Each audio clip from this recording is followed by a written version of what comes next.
A gente vai dar início à nossa palestra Educar a Cultura e Culturalizar a Educação, chamando ao palco para a mediação o Antenor de Oliveira, que é gerente de Cultura e Arte da Firjan SESI. Venha, venha.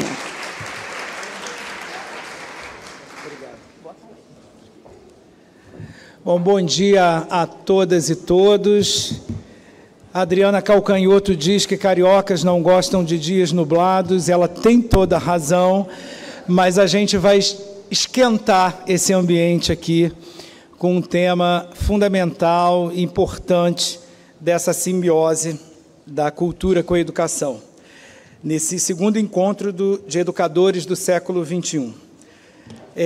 Primeiro eu vou fazer minha autodescrição. Eu sou um homem negro, tenho 1,82 m, 55 anos, cabelos grisalhos, usando um óculos de grau com aro azul marinho, calça preta, sapato preto, uma camisa com uma profusão de cores aqui,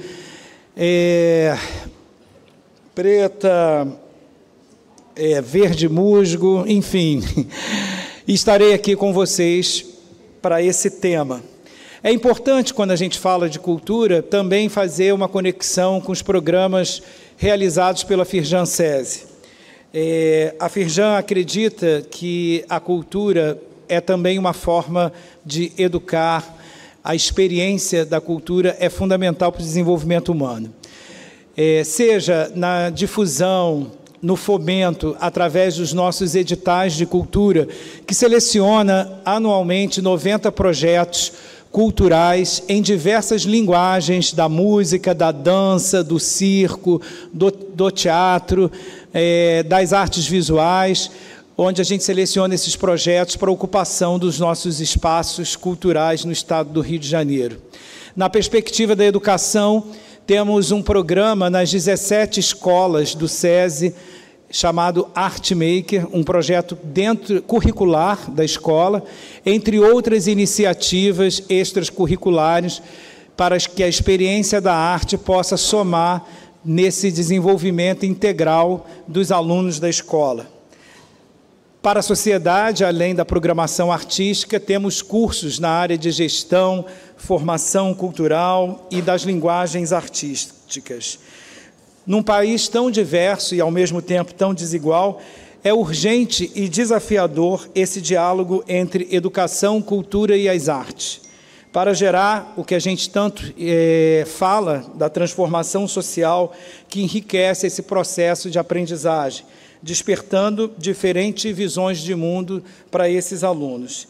E é por isso que nós estamos aqui, para debater, ouvir, falar da cultura na perspectiva da educação. Educar a cultura e culturalizar a educação. Esse olhar entre a arte, a educação, para a transformação. Vamos refletir sobre políticas públicas, iniciativas bem-sucedidas, examinar modelos contemporâneos quando se pensa na educação, na tecnologia, no futuro, nos futuros possíveis também do mercado de trabalho, quando a gente olha esse universo do aluno na sua linha do tempo. E para falar sobre isso tudo, eu vou falar sobre ele, que é mestre em Economia pela Universidade Federal do Rio Grande do Sul, esteve à frente do Itaú Cultural nos últimos 20 anos e, em agosto de 2022, assumiu a presidência da Fundação Itaú, que congrega Itaú Cultural, Itaú Social e Itaú Educação e Trabalho. Ele participa do conselho de diversas instituições, como Museu Judaico, MASP, Museu do Ipiranga, Instituto CCR e GIF, entre outros. E, atualmente, é presidente do Conselho da Fundação Bienal de São Paulo. Eu vou chamar ao palco esse querido Eduardo Saron.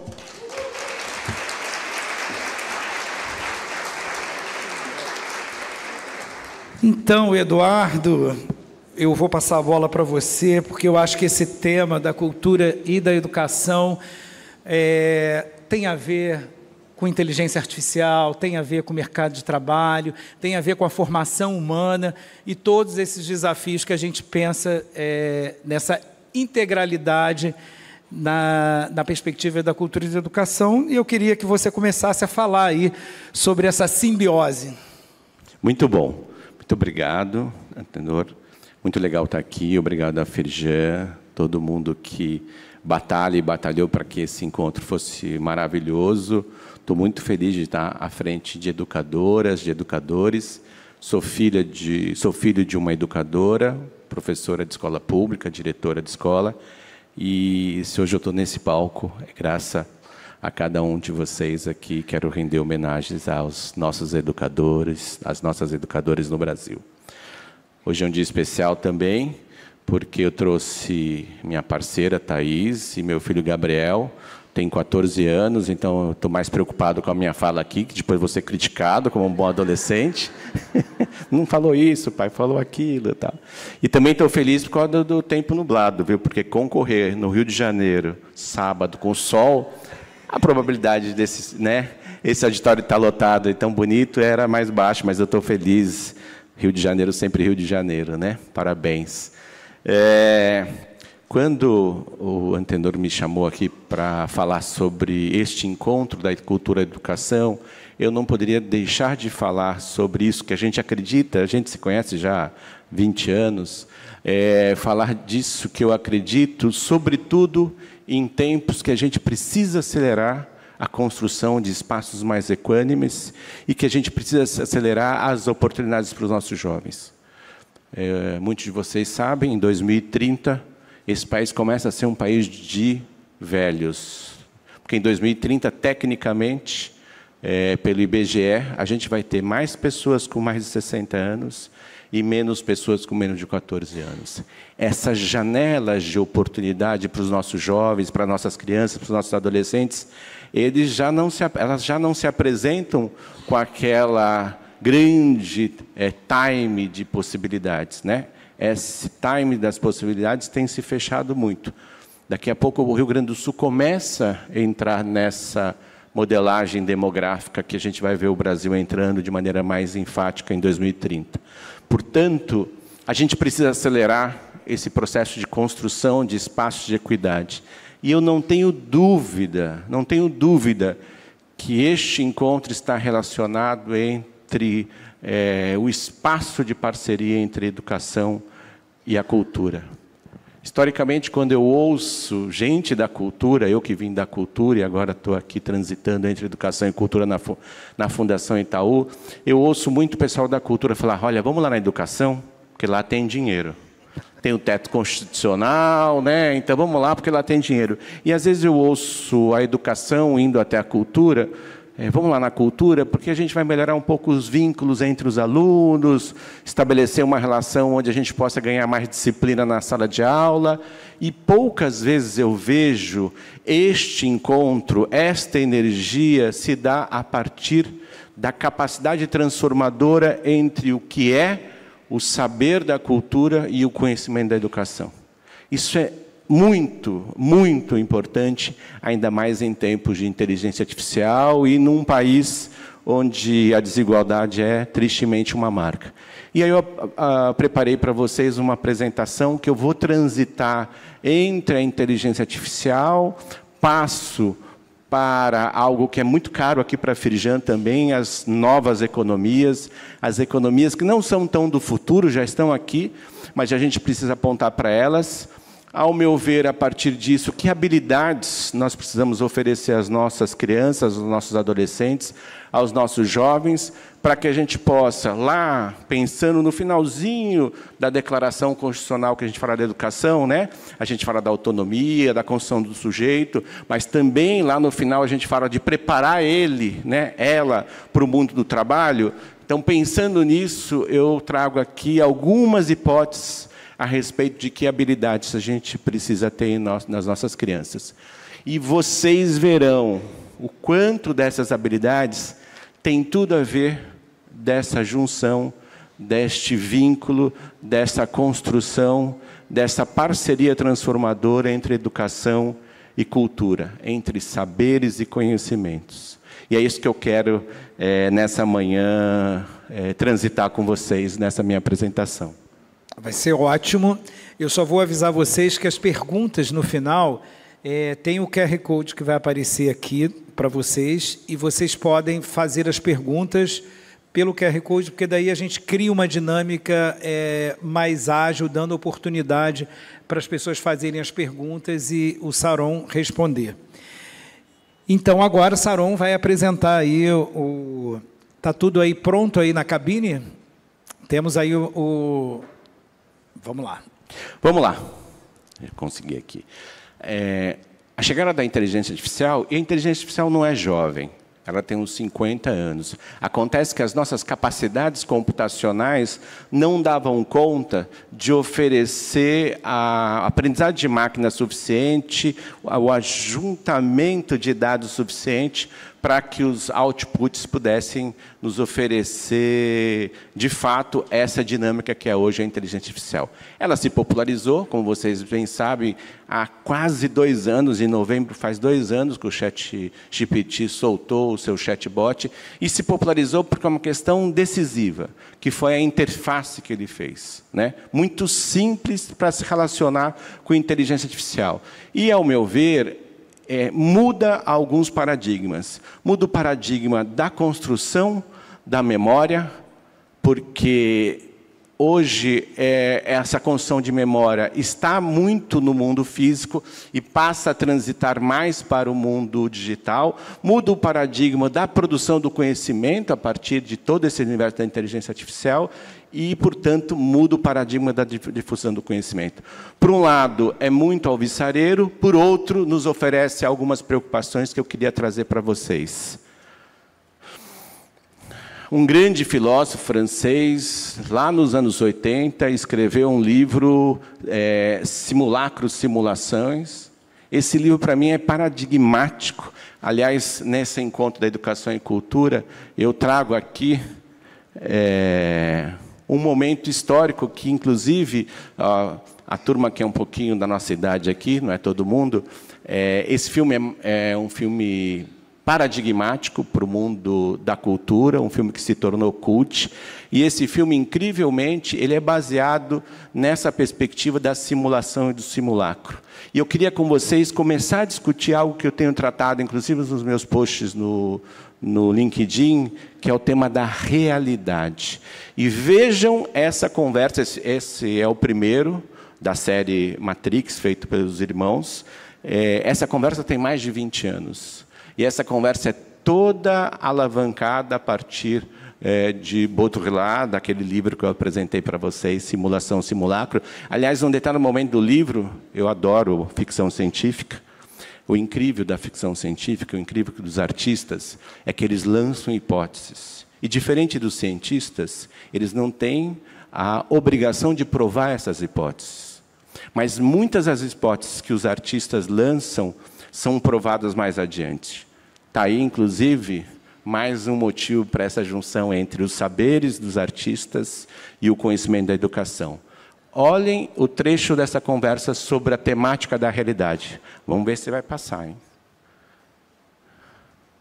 Isto é a construção. É o nosso programa carreira. Podemos baixar qualquer coisa, de roupas, a equipamentos, armas, treinamentos simulados, qualquer coisa de que necessite. Estamos dentro de um programa de computador? É tão difícil de acreditar. As roupas diferentes, os glúteos nos braços e na cabeça sumiram. Seu cabelo mudou. Sua aparência agora é o que chamamos de autoimagem residual. É a projeção mental do seu eu digital. Isto não é real. O que é real? Como se define real? Se você se refere ao que pode sentir, cheirar, provar e ver, então real são apenas sinais elétricos interpretados pelo seu cérebro. Este é o mundo que você conhece. E vocês que são educadores sabem que a construção da realidade é a partir de percepções. É a percepção diante dos impulsos que a gente recebe, sejam físicos, sejam impulsos outros, e a percepção a partir, inclusive, do repertório que eu tenho. Esse repertório, mais os impulsos, constrói a realidade do nosso pensamento. Quer ver um exemplo que essa realidade é construída a partir dos impulsos, de coisas que não existem? Quando eu falo, não pensem, atenção, não pensem no elefante rosa. Vocês pensaram no elefante rosa. É a nossa capacidade de construir a imaginação a partir de impulsos externos, mais nosso repertório, a gente sabe que é um elefante, a gente sabe o que é rosa, e mesmo assim a gente construiu algo que não é real. E esta é algo que, diante da inteligência artificial, começa a ficar mais complexo. Você pensou, Gabriel, no elefante rosa? Deixa eu ver aqui se avança.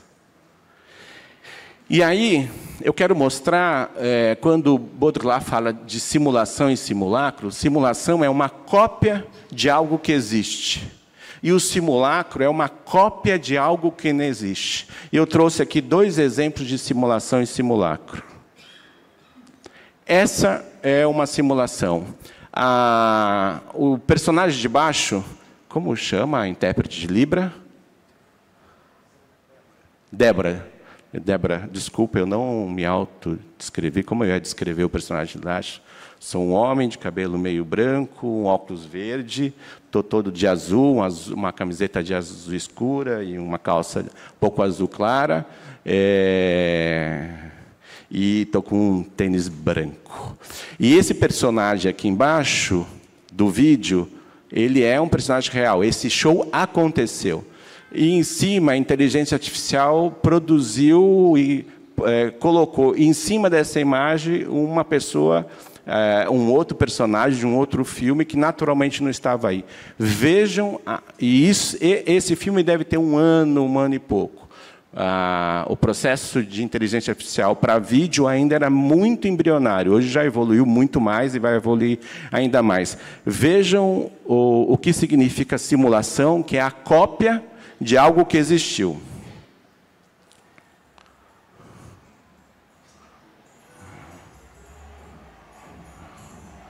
Se eu não te desse essa informação, eu ia imaginar que o de cima existiu.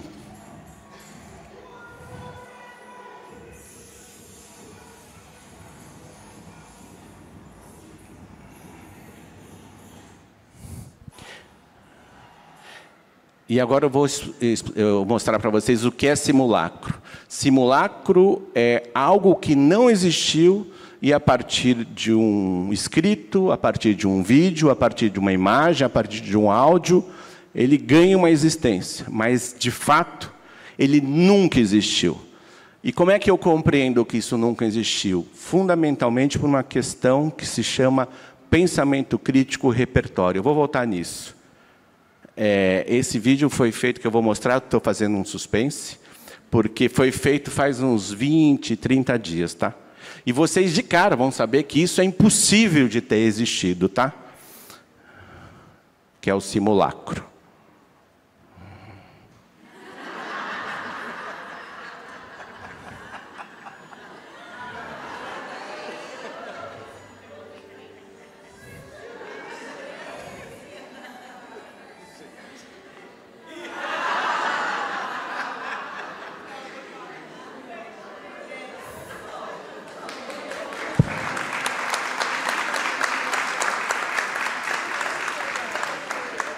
Esse vídeo ganhou as redes sociais, por óbvio que não existiu, né?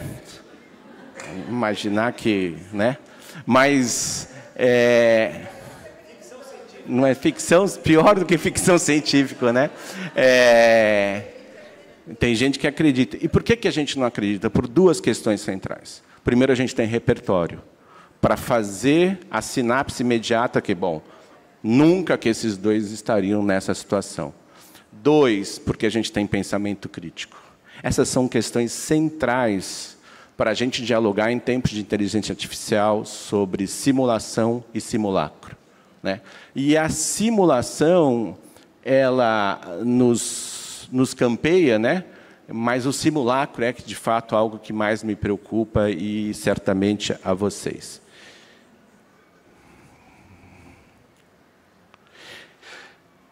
A inteligência artificial tem sido testada diariamente. E uma das questões que os especialistas, os donos das big techs, donas das grandes bots de inteligência artificial, dizem que, ela não mente. 2, ainda a capacidade é limitada para superar o ser humano. Esse jogo, o Gabriel gosta de jogar, e eu descobri esse jogo por causa de um artigo feito pelo pessoal da Universidade de Califórnia, que pegaram esse jogo e começaram a jogar com uma grande inteligência artificial, de um grande Big Tech, uma inteligência artificial de código aberto, e esse jogo não tem dado, ele não tem a sorte envolvida, né? Não sei se alguém já jogou diplomacia aqui. Ele é um jogo onde você precisa fazer alianças, você mente na construção das alianças, porque você tem o objetivo de dominar o mundo. Esse jogo foi feito por uma criança de 12 anos, logo depois da Segunda Guerra Mundial. Chama-se Diplomacia. E um dos atributos que leva a pessoa a ganhar é o blefe, a mentira, né? E aí, os pesquisadores da Universidade de Califórnia quiseram provar que as inteligências artificiais, elas mentem conscientemente. E aí pediu a Meta para liberar o código para ela jogar com a IA dessa empresa. E, no começo, os humanos estavam ganhando, só que, no avançar, eles perceberam que a IA começou a ganhar. E eles descobriram que a IA estava mentindo. E aí eles questionaram a empresa, né? Pô, vocês falaram que não mente, está mentindo, tal, né? E foi uma pesquisa estruturada, cientificamente constituída, né? E aí a empresa falou: não, na verdade, a gente liberou um código que queria se adaptar à modelagem de jogo dos humanos, mas esse não está liberado para o público. Vejam a complexidade disso tudo quando a IA domina isso. Aliás, isso não está na minha apresentação. Há 2 semanas, uma IA japonesa de uma empresa chamada, não é brincadeira, tá? Sakana, com K. Essa IA japonesa criou um modelo de inteligência artificial para produzir artigos científicos, com toda a estruturação, né? Dupla checagem, né? Revisão de literatura, e ela tinha um tempo de 30 minutos para produzir os artigos científicos, com toda a metodologia de um artigo científico. E dizem que as IAs, elas não estão preparadas para mudar seus códigos-fontes, seus códigos que te dão os grandes parâmetros para ela operar. E um dos parâmetros você só pode gerar artigo científico em 30 minutos. Esse é um parâmetro dado pelo supervisor humano, pela arquitetura da construção maior da IA. E aí eles perceberam que a IA estava demorando mais para produzir os artigos científicos, mais de 30 minutos. Eles foram ver se foi corrompeu algum código, alguma coisa aconteceu, e eles descobriram que a IA, ela mesma, quando percebeu que ela não estava conseguindo produzir em 30 minutos, ela alterou o seu código-fonte.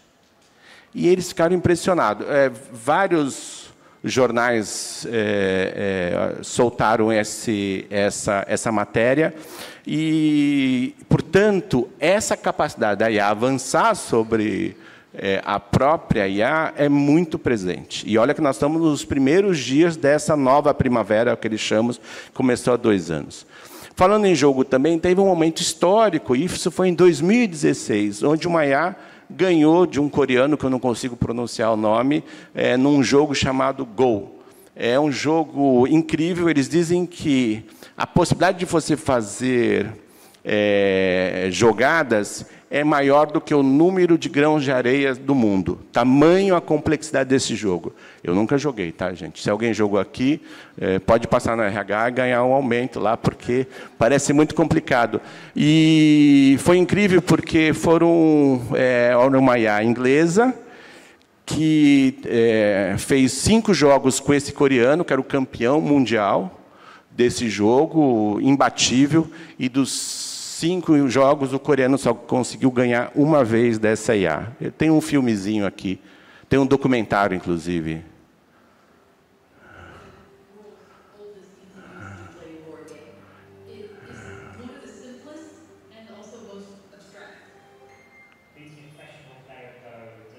Foi um grande evento, muito mais do que aquela IA com Gasparov no xadrez.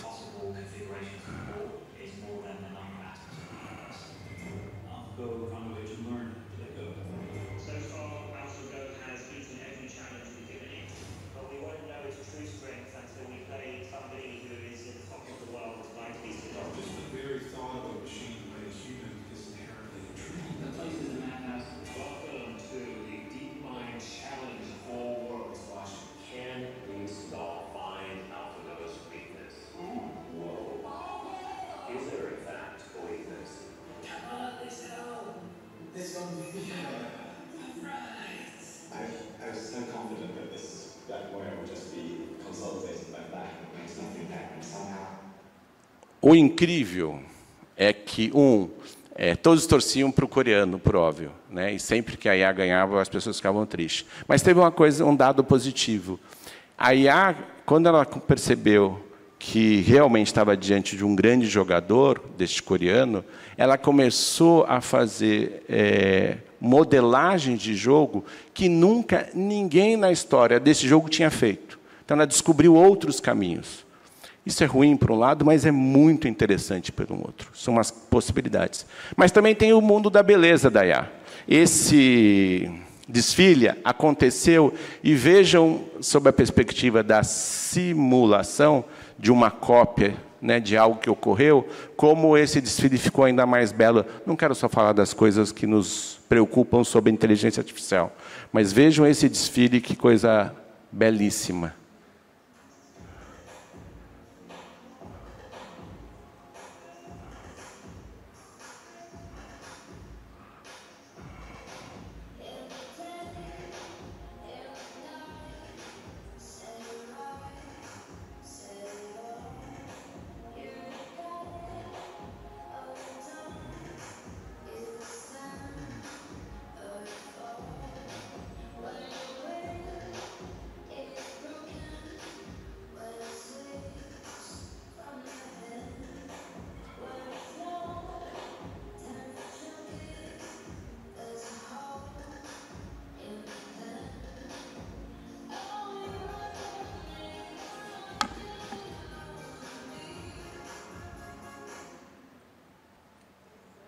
Aproveitar e tirar uma foto de vocês aqui. Mas olha o encontro da criatividade humana com a tecnologia. Essa é uma das possibilidades. Olha outra possibilidade de beleza e de encontro com futuros bastante necessários, inclusive.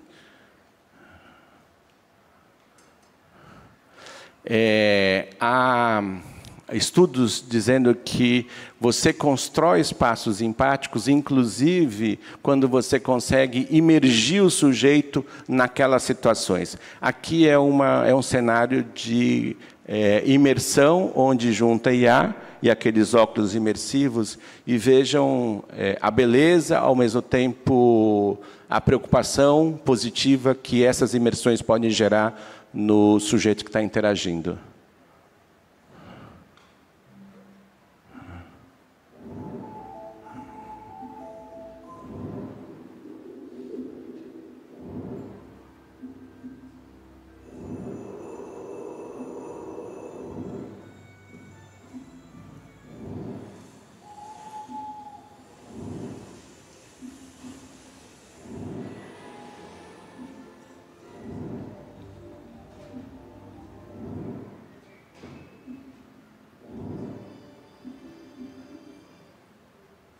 E tem a possibilidade de acelerar processos formativos com pessoas que têm pouca familiaridade com o assunto.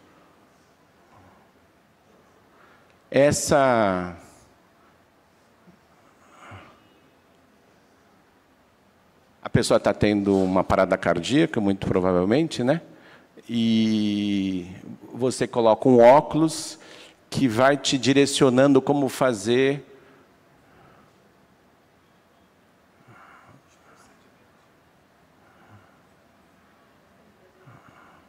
Oi?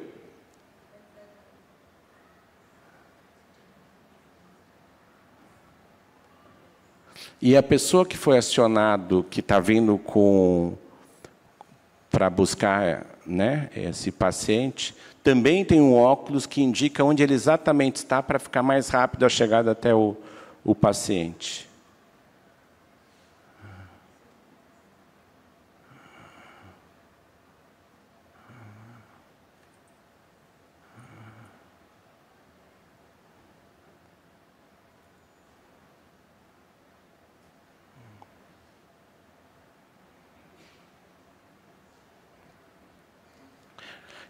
O que eu quero trazer aqui para vocês é que a inteligência artificial tem as preocupações, que a gente precisa ter consciência sobre elas, mas também tem as possibilidades que nos ajudam a avançar.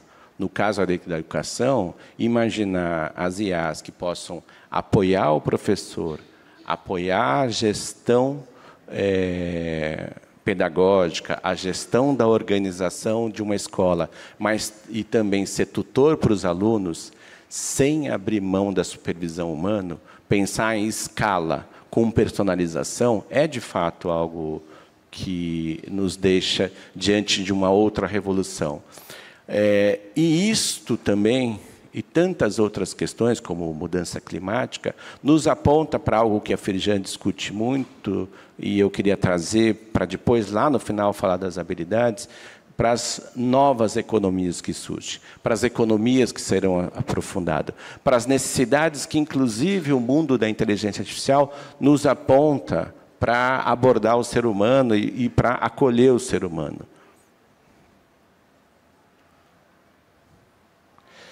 E esta economia, para mim, está centrada no direito à realidade.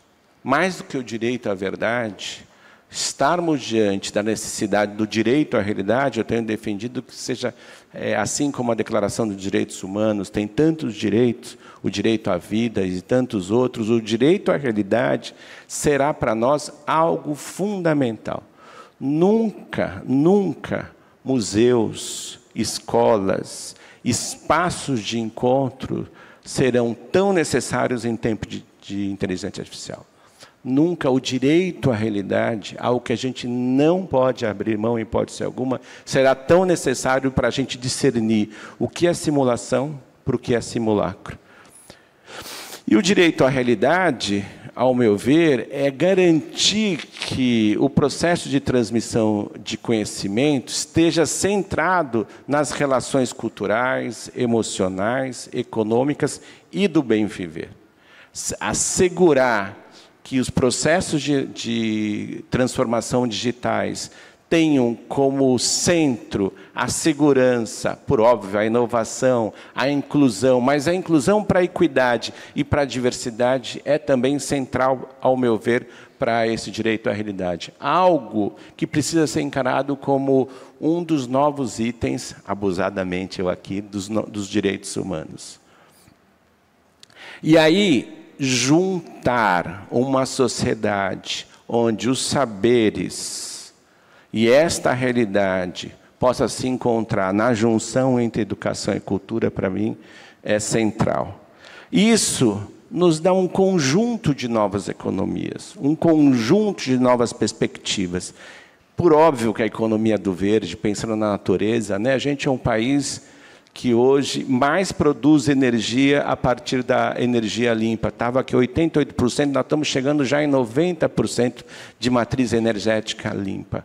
Nós somos, e a gente sempre se pega para o lado ruim, né, o lado não tão bonito desse país, nós somos um país referência na produção de energia com matriz energética limpa. A economia do verde, e a gente está também diante, e aí eu falava, né, de um país que começa a transitar de um país que era jovem, que era um país de crianças, jovem e adulto, e daqui a pouco velho. A gente começa a transitar para a economia prata. E imaginar quais são as possibilidades de emprego, de empregabilidade em torno da economia prata, de fato, é aqui um horizonte espetacular. A economia do cuidado, vejam, economia verde, economia prata, economia do cuidado, profundamente conectados a este direito à realidade, né? É incrível imaginar que a gente tem 13 milhões, principalmente de mulheres, que cuidam de outras pessoas ainda não remuneradas, quase numa quarta jornada de trabalho, né? Trabalha com os filhos, vai trabalhar, volta, cuida da casa, e ainda no final do dia, né, ou ali entre uma e outra coisa, cuidando do pai, da mãe, cuidando de uma pessoa com deficiência, né? Essa economia do cuidado profundamente conectada ao tema da realidade. A economia dos dados, este é um grande diferencial. Quem detém dados detém o novo petróleo, né? Quando falo, quero ser engenheiro de prompt, o prompt daqui a pouco, a própria IA vai fazer prompts muito melhores do que a gente. Mas quem cuida dos dados, quem cuida da capacidade de tabular dados, quantos dados o Sistema Único de Saúde pode nos oferecer para pensar um melhor cuidado, para pensar a antecipação de procedimentos, quantos dados os alunos das escolas públicas, os alunos das escolas particulares podem nos oferecer para uma predição de abandono e tantas outras questões mais. Essa temática é fundamental. Imaginar que o Brasil vai conseguir ter grandes LLMs,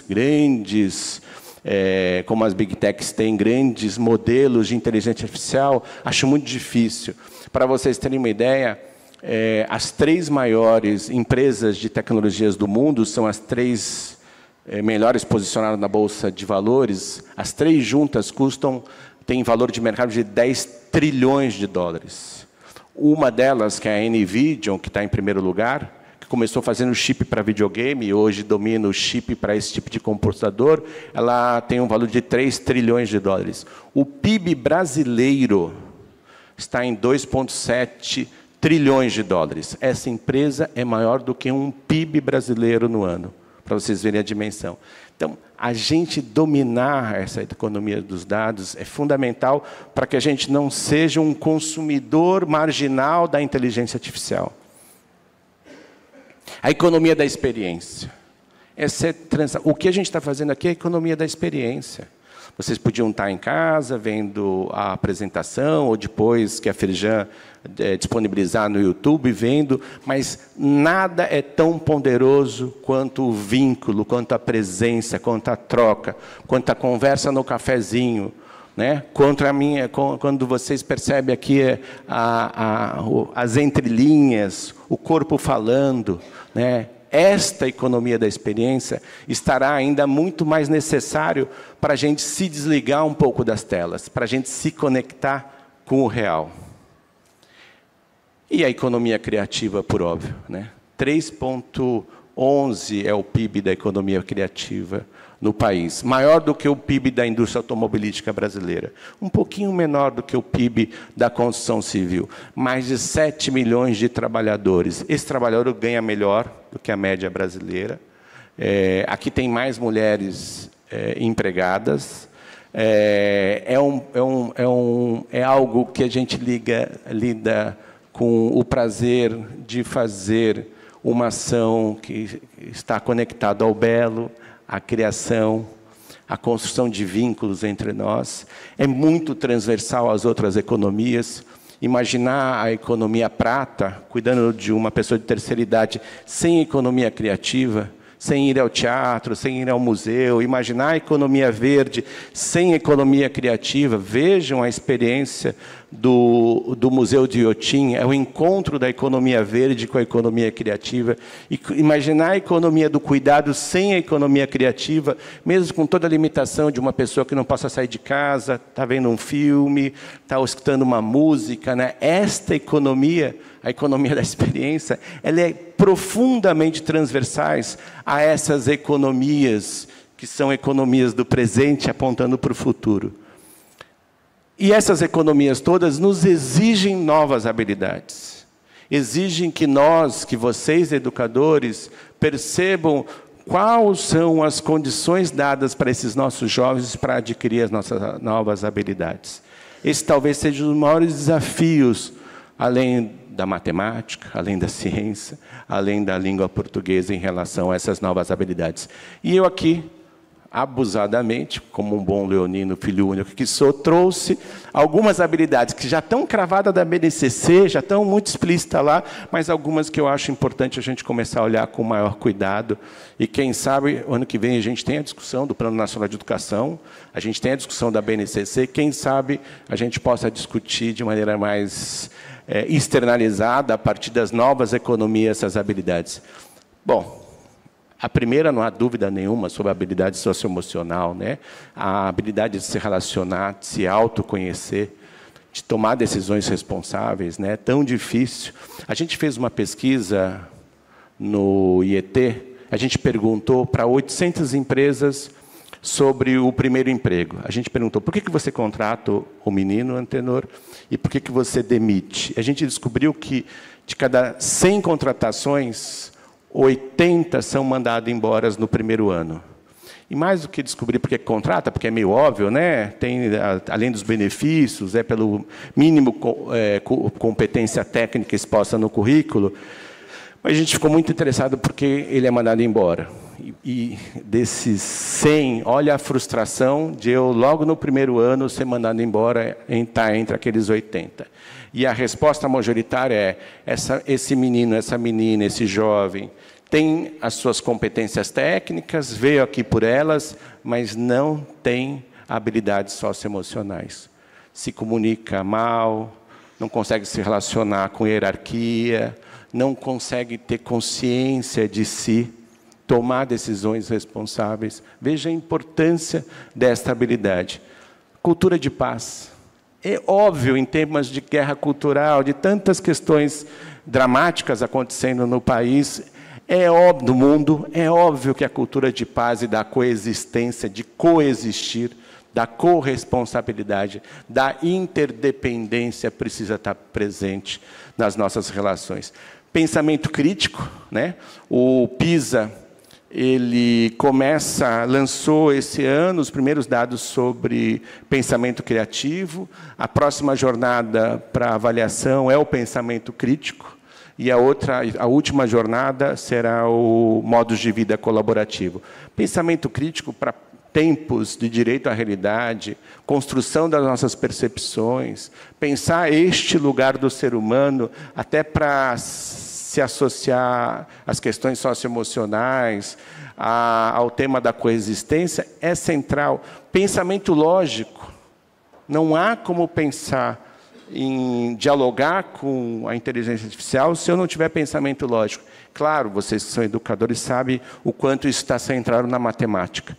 Aliás, o PISA, quando identificou a questão da criatividade, que eu trago no item 8, ele diz que 30% do processo criativo vem do pensamento lógico, vem da matemática, né? Então, essas coisas estão todas interconectadas. As competências digitais, nem preciso falar disso, né? A importância das competências digitais. A comunicação eficaz, né? Às vezes, você tem um técnico excelente na empresa, você tem uma pessoa que domina aquele conteúdo de maneira maravilhosa, mas a capacidade dele de se comunicar, a capacidade dele de considerar o receptor, não o transmissor, é algo que coloca em xeque. As escolas americanas, há uma série de conteúdos, de disciplinas voltado para a comunicação eficaz. E a colaboração central, né? Não há as inteligências artificiais têm que ter 3 grandes coisas para elas existir, né? E uma delas é as LLMs, as grandes quantidades de dados. A maior quantidade de dados somos nós aqui. Essa sala, se fizer grupo de trabalho, oficinas, o que gera desses encontros é poderosíssimo. Não há nada mais poderoso, mais necessário, ainda mais em tempos de direito à realidade, do que a colaboração. O que é uma sala de aula colaborativa, o que é uma sala de aula dividida? Vocês sabem bem o que significa tudo isso. Por óbvio, a criatividade, nem vou me alongar muito, a fabulação. A habilidade de fabular é incrível. O Antônio Cândido, grande escritor literário, grande intelectual brasileiro, aliás, lançou um filme recentemente dele, ele dizia que a gente tem que ter direito à fabulação, direito a imaginar. Algo que existe hoje foi imaginado. E a fabulação vem muito além dos livros técnicos. Vem a partir dos livros que nos ajudam e que nos levam ao lugar da imaginação. Neste âmbito, inclusive, os meninos precisam se conectar mais à fabulação, né? Numa sociedade machista, a mulher fabular parece algo, está tudo certo. O menino fabular, que história é essa? Os nossos meninos precisam fabular mais. Essa imaginação pode levar, inclusive, à perspectiva da cultura da coexistência entre os nossos meninos. O pensamento sistêmico, né? Compreender a interdependência das questões, né? Como as coisas se conectam, tão fundamental. E, por fim, uma habilidade de saber que este aprendizado precisa estar presente ao longo de toda a vida. Aprender a aprender e aprender constantemente é central.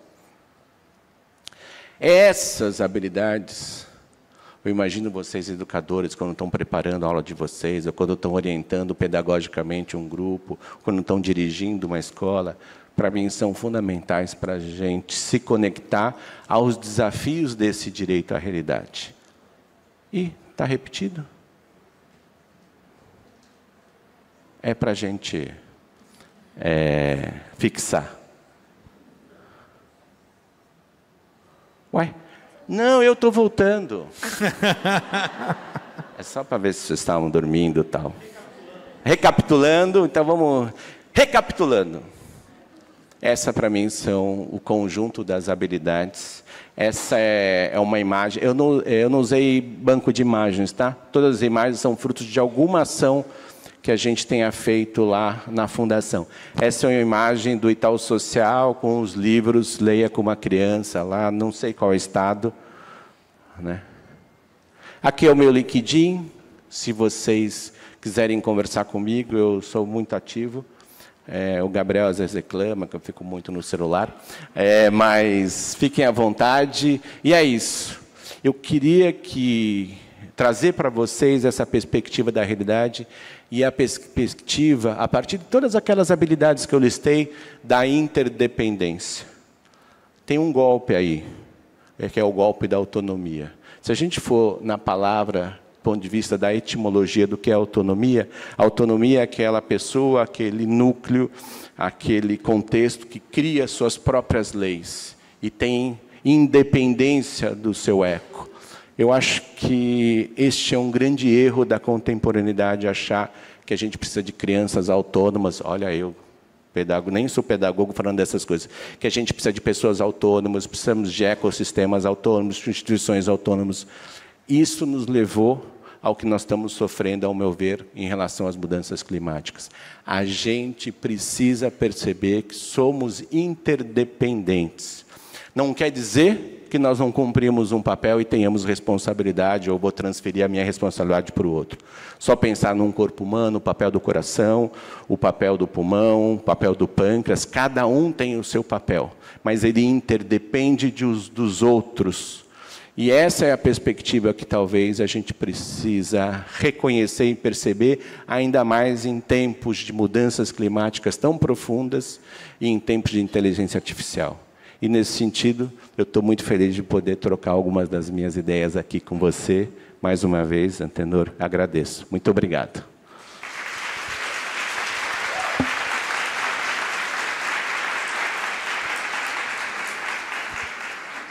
A gente que agradece, porque eu acho que você trouxe dimensões aí da cultura e com educação, que eu fiquei até pensando aqui em várias possibilidades futuras aqui no âmbito do que a gente faz também nas nossas escolas do SESI. Antenor, quando a gente pega todas aquelas habilidades, chequem, olhem com cuidado, qual a habilidade ali que dá para construir sem arte, cultura e sem educação. Praticamente todas, elas só têm capacidade de êxito se a gente juntar educação e cultura.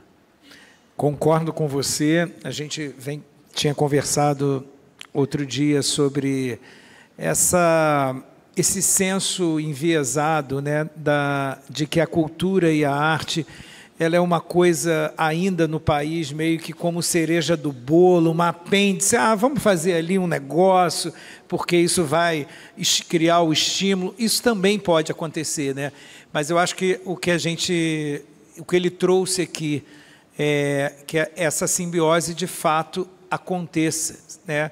E quando você fala aí da fabulação, eu me lembrei de um curso que a gente fez para professores, e que teve um professor que disse que a gente tem um programa chamado Art Maker, que desenvolve ao longo do ano nas escolas, sempre temático. O primeiro ano foi a Semana de Arte Moderna, depois a gente fez tecnologias ancestrais afro-indígenas, e ao longo do ano esses alunos experienciam futuras obras de arte que depois vêm aqui para a Casa Firjan. Mas o mais interessante disso que é o processo. E, numa das turmas, um aluno, no início, falou assim, o que isso vai ser útil para mim? Né? Porque é uma pergunta, a arte, e aí essa coisa do utilitário, a fabulação, ela é uma maneira de você demonstrar que a gente não deve se interessar só pelo que é o racional da utilidade, né? Mas o que isso pode acrescentar no repertório, nas narrativas e na construção humana. Mas eu não vim aqui para falar o que eu penso, mas é porque eu lembrei agora da fabulação, e no final, esse menino veio aqui na exposição e ele falou... A professora depois disse assim, ele falou que ele agora entendeu que a vida não pode ter só coisas que possam ser úteis, mas que essa experiência para ele foi bacana, né? Então, eu acho que isso é um exercício para esse mundo, né, que a gente vive hoje, pensar nesse mundo de possibilidades da fabulação. Eu nunca tinha pensado nessa... Obrigado. Bom, podem fazer suas perguntas aí pelo QR Code que está aparecendo na tela, mas já temos aqui algumas perguntas. Tem uma pergunta que diz que... pergunta qual o nome da IA que mentiu no jogo? Eu estava tentando me esquivar. É a IA da Meta, essa IA que tem o código aberto da antiga Facebook, que virou Meta. Né? Foi essa IA que a Universidade de Califórnia testou e descobriram que mentiu. Eu tentei não falar, mas a pessoa... Agora foi, né? Bom, tem uma outra pergunta aqui. Me chamo Aline, trabalho com educação empresarial, jovem aprendiz. Como trabalhar os desafios da geração Y mediante a IA e o mundo do trabalho? É muito doido essa questão das gerações. Em virtude... Aline, né? Quem foi que perguntou anteriormente para a gente... Não disse o nome. A pergunta 1 está aí. Ninguém vai falar. Ela lá. Seu nome é? Shirley. Shirley, obrigado pela pergunta. Mas, pela primeira vez, até pelo o alongamento do processo de não aposentadoria, né? Pela primeira vez, as empresas começam a ter 4 gerações convivendo dentro de uma organização. Tem lá... os baby boomers, vamos ver se eu lembro todos, baby boomers, millennium, geração X, né? E geração Z, X ou Y? Y e geração Z. Atual, né? Então, são 4, daqui a pouco a gente já vai para 5 perfis geracionais governando uma empresa. Olha a complexidade que é conviver, né, com tantas gerações numa mesma empresa, né? Perspectivas de vidas diferentes, um mais conectado a propósito, o outro um pouco mais pragmático, né? Perspectivas de vidas que pedem e desejam coisas muito diferentes, né? Então, acho que o primeiro, quem está numa empresa, quem está em RH de empresa, o primeiro desafio é como eu construo espaços, para mim é central, numa empresa, numa organização, numa comunidade, espaços de confianças que se conectem com os propósitos de cada uma das gerações. Isso, para mim, é central, porque, se você observar, os mais jovens se conectam mais à qualidade de vida, a propósito, né? Tem dificuldade imensa de ouvir não, esse é um problema, né? Lidar com as frustrações, isso é um outro problema, enquanto os não tão jovens se conectam com coisas um pouco mais pragmáticas, relacionadas, inclusive, a garantir qualidade de vida para ele, para os seus familiares e tal. Desafio imenso, eu acho que não tem resposta pronta sobre isso, mas está muito, para mim, relacionado a processos de comunicação muito eficaz, escutas muito presentes e permanentes rodas de diálogo, para que essas gerações possam se conectar a questões que mobilizem a todos. Beleza, tem uma outra pergunta aqui. O que você mudaria na BNCC para que isso tudo passasse a ser uma realidade?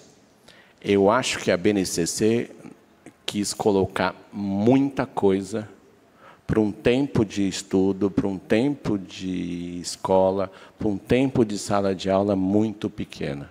O grande desafio é o que a gente prioriza diante deste lugar que é cada vez mais desmotivador, que é a sala de aula. Tem um negócio que a gente está convivendo, que é a tal dopamina dos processos digitais. O TikTok te entrega um nível de dopamina muito superior àquela dopamina dos processos de ensino-aprendizagem, né? Do processo da educação, do aprendizado por reforço, né? Para usar um termo técnico de vocês. Pô, você foi bem nesse exercício, parabéns. Puxa, que legal, você trouxe seu colega para fazer junto com você. Isso entrega dopamina, né? Quando vocês me aplaudem, isso entrega dopamina para mim. Mas os níveis de dopamina que os digitais nos entregam é muito superior às dopaminas que o nosso cérebro está acostumado. O que isso faz conosco? Qual é a distorção que isso gera? Além de deslocar a criança, né, o jovem, para o digital, o agravante é que esta dopamina que ele entrega, o cérebro precisa ir compensando e vai subindo para que ele não fique no estado alerta permanentemente, né, da conexão para gerar prazer, né? E aí, como ele fica num nível alto, quando ele vai para a sala de aula, não vai entregar essa mesma dopamina. Então, o desafio do professor, o desafio do educador, além de todas as questões do mundo contemporâneo, é o desafio de como é que eu equalizo essa dopamina, né, que não dá mais conta diante, né, do o TikTok, aquele processo de você rodar o filme, né? Cada filme que ele vai te apresentar, ele te cria uma expectativa naqueles 2, 3 segundos, te apresenta o filme, se você gosta, ele solta um pouquinho de dopamina, né? O seu cérebro solta um pouquinho, e vai para o outro, vai para o outro, vai para o outro, né? Isso é absolutamente viciante, essa é a questão, e é disparo em relação ao nosso processo de dopamina das situações naturais. Então, essa BNCC, esse processo de ensino e aprendizado, precisa olhar para que eu chamo de compreender quais são os desafios da ciência do aprendizado em tempos contemporâneos. O jogo mudou, tudo ficou mais difícil. Então, pensar uma BNCC que se conecte a coisas do real, né? Que aprofunde temas como ciência, matemática e português. Os nossos alunos não podem sair sem aprender matemática. no ensino médio, no último ano, aqueles que venceram a jornada, de cada 100, vocês bem sabem, de cada 100 que são aprovados, só 5 sabem matemática adequada aquele ano. Isso é um desastre para a gente pensar em criatividade, em tempos de economia de dados, em tempos de inteligência artificial, né? E quando a gente coloca uma lupa, é o único momento que a mulher perde do homem na matemática. Se você colocar uma lupa adicional, para vocês verem como isto é algo profundamente racista, a mulher negra, a menina negra, ela se dá ainda pior no processo de aprendizado de matemática, né? Então, a gente tem que olhar para essas lupas, até para a gente discutir, de fato, equidade na educação. Então, focar mais a BNCC, cuidar dessas questões, trazer a mulher para a mulher ser cientista, trazer a mulher e focar, né? Essa coisa de matemática não é para mim, não pode estar na mesa mais, né? Essa coisa de que matemática é para homem branco, não pode estar na mesa mais, né? Então, me parece que o ano que vem é central. Como é que energiza, como é que foca, como é que se conecta, né, a tempos tão complexos, e como é que a gente entrega algo que a natureza possa estar nesse centro da construção de uma educação de fato equânime. A gente está com um tempinho aqui, mas tem 2 perguntas aqui que chegaram para mim. De que modo a Fundação Itaú vem trabalhando o uso da inteligência artificial na educação não formal relacionados a projetos culturais? Fabiano Carneiro, pesquisador e ex-aluno do Itaú Cultural. Olha, cadê ele? Foi meu colega de turma lá, né, quando a gente fez lá a pós-graduação, né? A gente está fazendo 2 coisas, Fabiano, muito legais. Primeiro, a gente está num processo de inter-relação com a universidade. A gente, até o ano que vem, nós teremos, juntos com várias universidades, eu acho que 8 cursos de mestrado profissionais. A gente está apostando muito no mestrado profissional.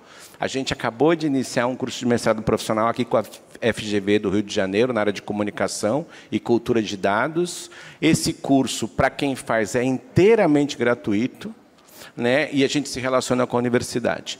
Federal do Rio Grande do Sul, FGV, PUC São Paulo, vão ser 2 ou 3 com a Federal do Ceará, e a gente lança ainda esse ano um doutorado profissional em educação e cultura para desenvolvimento econômico. Para nós isso é central. A Academia Brasileira deslocou equivocadamente o que é o mestrado. O mestrado em UK, nos Estados Unidos, o mestrado é a pesquisa aplicada. Você vai fazer um mestrado, é para alguma coisa que impactará a sociedade. E o doutorado é a produção do conhecimento, da literatura. Aqui, você tem mestrados que têm cara de doutorado, né? Aqui a gente se distanciou da sociedade.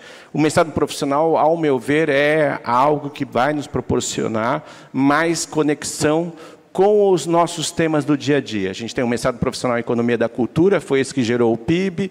A gente tem um mestrado profissional em Comunicação aqui na FGV do Rio de Janeiro, lá em São Paulo, em Mediação Cultural. Vamos lançar um com a PUC São Paulo para implementação de políticas educacionais para Fundamental 2, um mestrado profissional com a Federal do Ceará para avaliação de políticas públicas no campo da educação, e um mestrado profissional com a Federal do Ceará também sobre gestão cultural.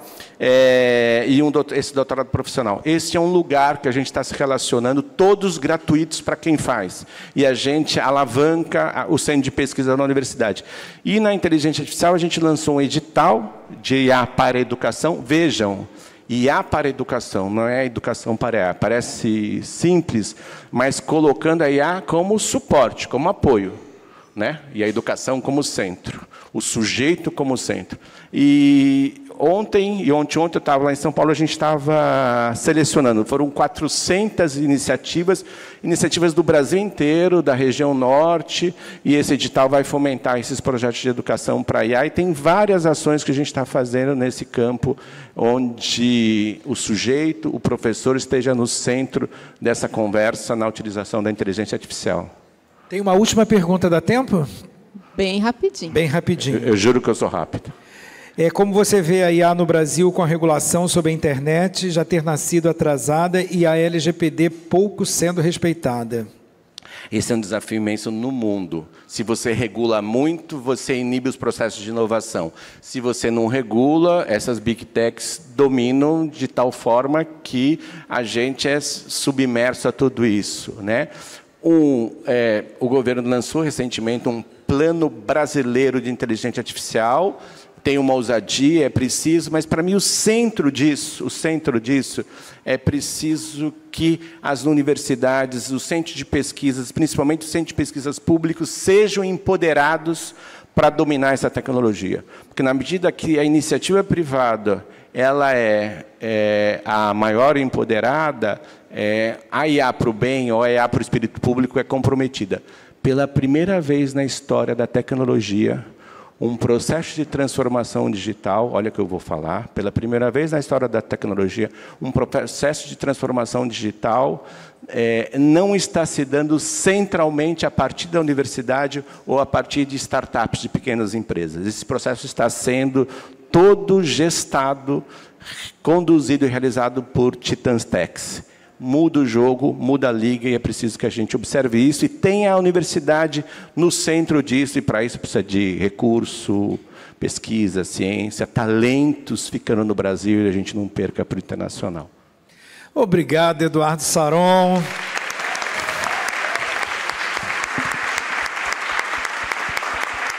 É sempre bom te ouvir, é sempre bom pensar, trocar com você. Agradeço a todos que ficaram aqui nesse painel.